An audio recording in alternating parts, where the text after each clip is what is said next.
Welcome back to Entrepreneurial Edge. Today, we're diving into a world where a single cabinet can cost more than a Beverly Hills mansion. Forget splurging on a fancy couch. Some people drop millions on furniture that's more art than utility. This is Entrepreneurial Edge, where we explore the wildest extremes of wealth and luxury. We're talking about pieces with royal histories, legendary designers, and jaw-dropping auction battles. These aren't just places to sit or store your stuff. They're status symbols and historical artifacts. Ready to see furniture that makes real estate look cheap? Let's get started. Meet the Badminton Cabinet, the most expensive piece of furniture ever sold. 12 feet tall, made of ebony, gilt bronze, and gemstone inlays, it's a masterpiece of 18th century Italian craftsmanship. Commissioned by a teenage British duke, it took 6 years and 30 artisans to complete. For centuries, it stayed in the family's estate before hitting the auction block. In 2004, it sold for a staggering $36.7 million to Prince Hans Adam II of Liechtenstein. That's more than a fleet of supercars or a private jet for one cabinet. Its value, rarity, history, and jaw-dropping artistry. The Badminton Cabinet is the ultimate collector's trophy. It's not about function, it's about owning a piece of history. And it's still the reigning champ of expensive furniture. Next up, a chair that's pure fantasy, the Dragon's Chair by Eileen Gray. Designed in the early 1900s, it features lacquered wood armrests shaped like dragons.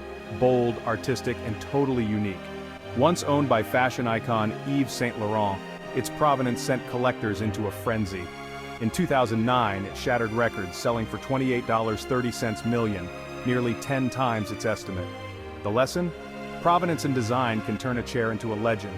Eileen Gray's genius plus Saint Laurent's legacy made this chair a modern masterpiece.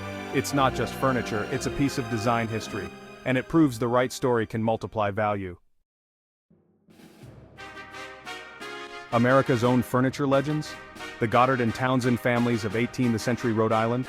Their block and shell secretary desks are the holy grail for collectors, only 9 exist. In 1989, one sold for $12.1 million, a record for American furniture. Adjusted for today, that's over $28 million for a desk. Why so much? Rarity, craftsmanship, and a direct link to America's colonial past. These desks are more than furniture, they're national treasures. The Goddard-Townsend legacy proves American design can rival Europe's best, and collectors will pay anything for a piece of that history. Thomas Chippendale, England's most famous cabinet maker. His Harrington commode, made for an earl in the 1770s, is the definition of elegance. With perfect documentation and unbroken ownership, it's the real deal. In 2010, it sold for nearly $6 million.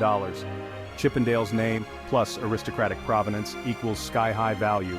It's not just a chest of drawers, it's a masterpiece with a story, and collectors crave that certainty. Think only one cabinet can break the bank? Think again. The George II parcel gilt paddock cabinet, attributed to Chippendale, is another showstopper.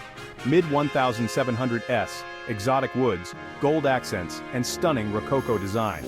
Created as a centerpiece for an aristocratic home, it's a symbol of taste and wealth. When it hit Christie's, it sold for nearly $4 million.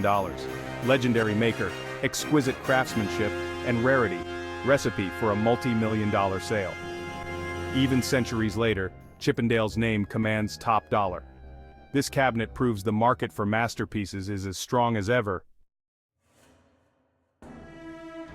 It's not just antiques, modern design can fetch millions too. Jean Royère's Polar Bear sofa, a mid-century icon, is beloved by celebrities and designers. With limited supply and massive demand, prices have soared past $1 million. In 2021, a single star-dappled Jean Royère cabinet sold for $1.8 million. Then there's Marc Newson's Lockheed Lounge, a futuristic chaise made of riveted aluminum. Only 15 exist, and one sold for $3.7 million in 2015, setting a record for a living designer. What makes them valuable? Iconic design, rarity, and pop culture appeal. These pieces prove you don't need centuries of history, just groundbreaking style. Modern masterpieces are the new collectibles, and the market is only getting hotter. So, is any piece of furniture worth $36 million? For the ultra-wealthy, it's about art, history, and status, not just function. These stories show how design, provenance, and rarity create value beyond imagination. Would you spend millions on a chair or cabinet? Let us know in the comments. If you enjoyed this wild ride through luxury, hit like and subscribe for more. Thanks for watching Entrepreneurial Edge. See you next time.